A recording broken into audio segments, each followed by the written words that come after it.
Well, hello and welcome back to Ideas at Work and Beyond. Appreciate very much the calls that we've been getting.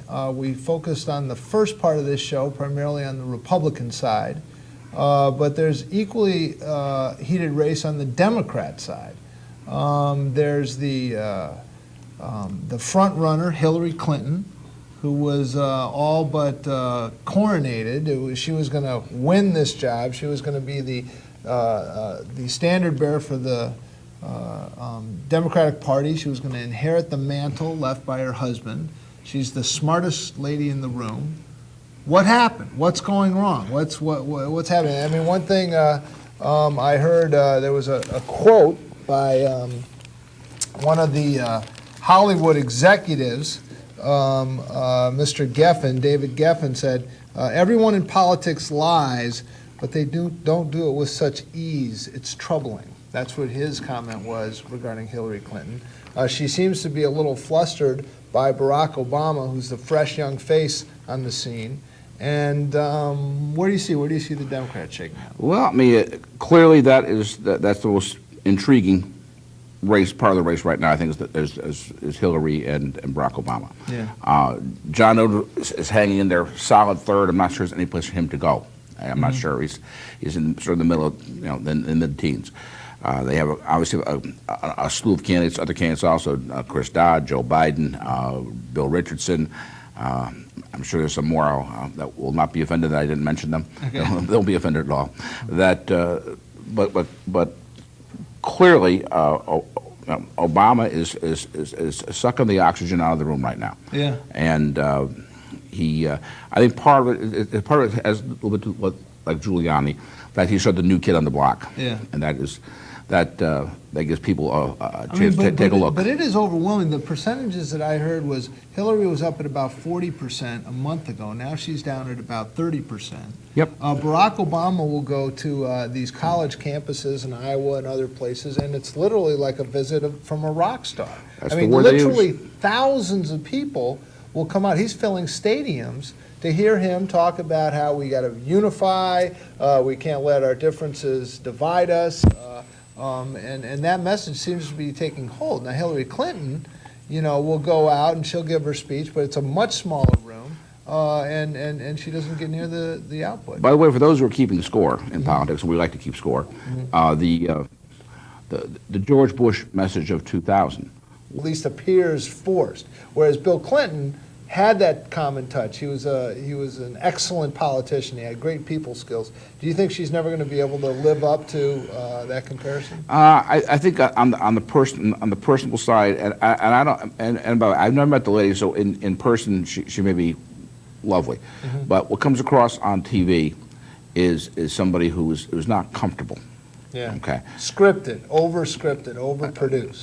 Yeah, maybe just not comfortable in general, but not comfortable in her own skin, and she has got to figure out an answer for that. If Obama narrows the money gap, she'll be in trouble. Okay. He doesn't have to out fundraiser. This is not just a race of dollars. Right. It's a race for dollars. Right. Okay.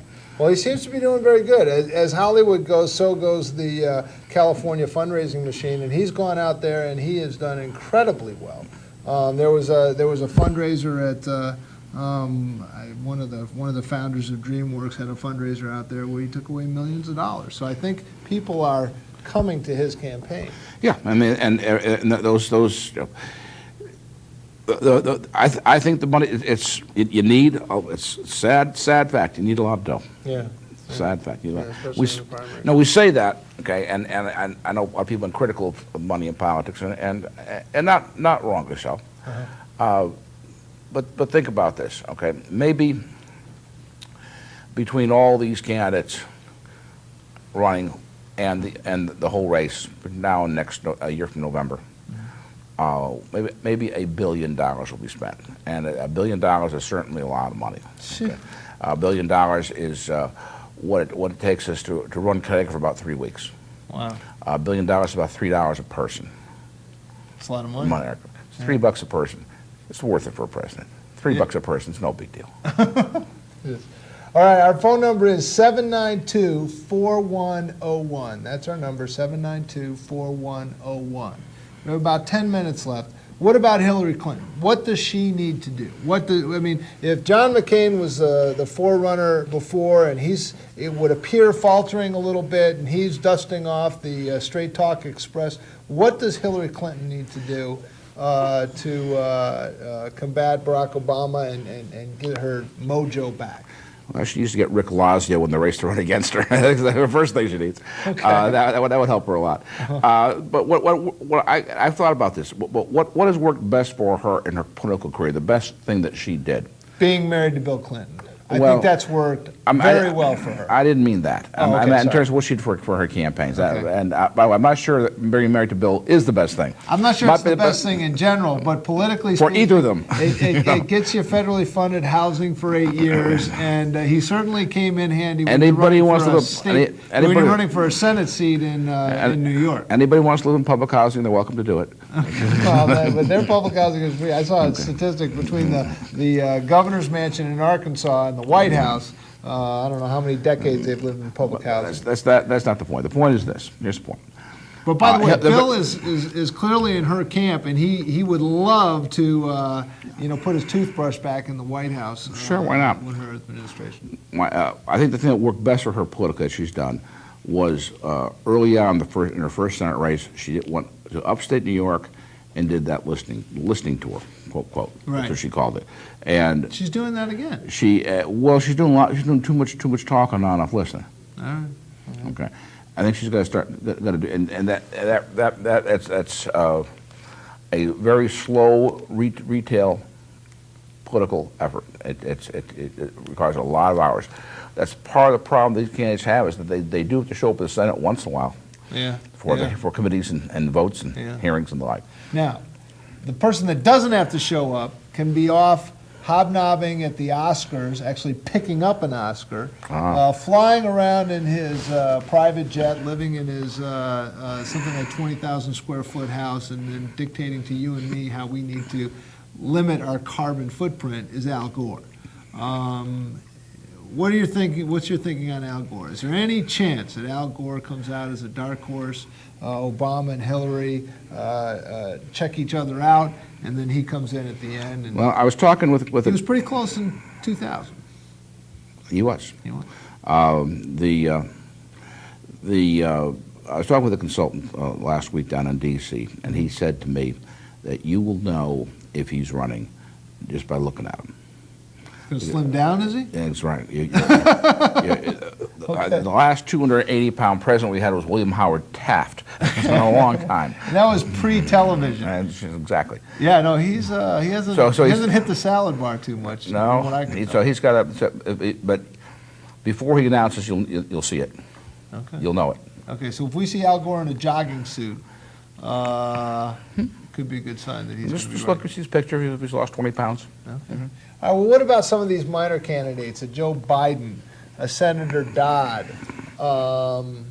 Who else? Who am I leaving out? Governor Richardson. Governor Richardson. Okay. Out of New Mexico. Yes, he is. There's a couple others out there. I think what's happened. I mean, Dodd has done one good thing, and that is that he has managed to amass, by virtue of his position in D.C., a significant amount of money. Is that right? Yeah. So he's a legitimate candidate. He can get himself through further than most. Okay. Hold on 1 second.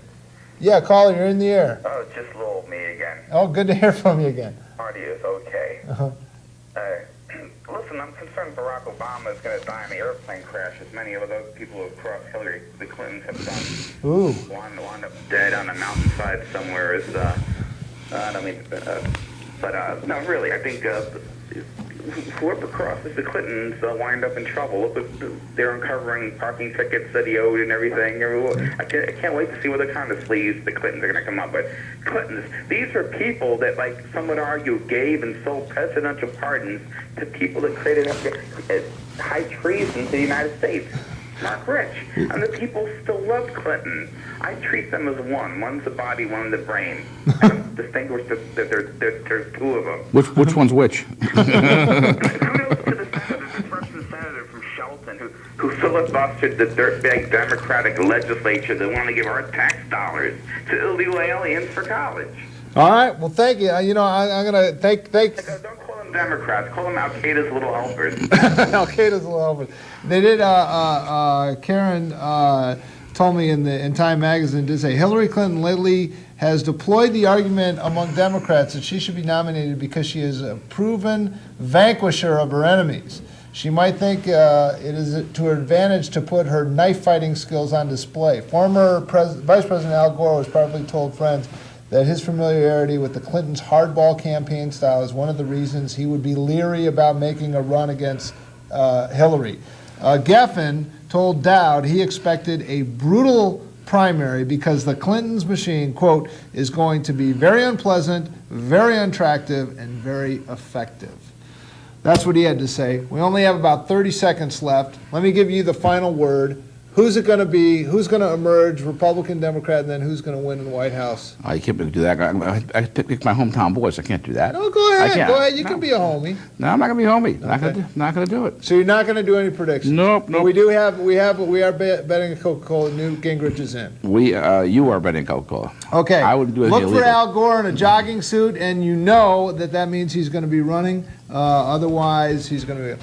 Thank you very much for coming. Next week, we have Giancarlo Perisutti, who is actually a private aide to the former president. Was. And traveled all around the world with him. He's going to be a very interesting guest. So we'll see you next week on this program from 9 to 10. Thank you.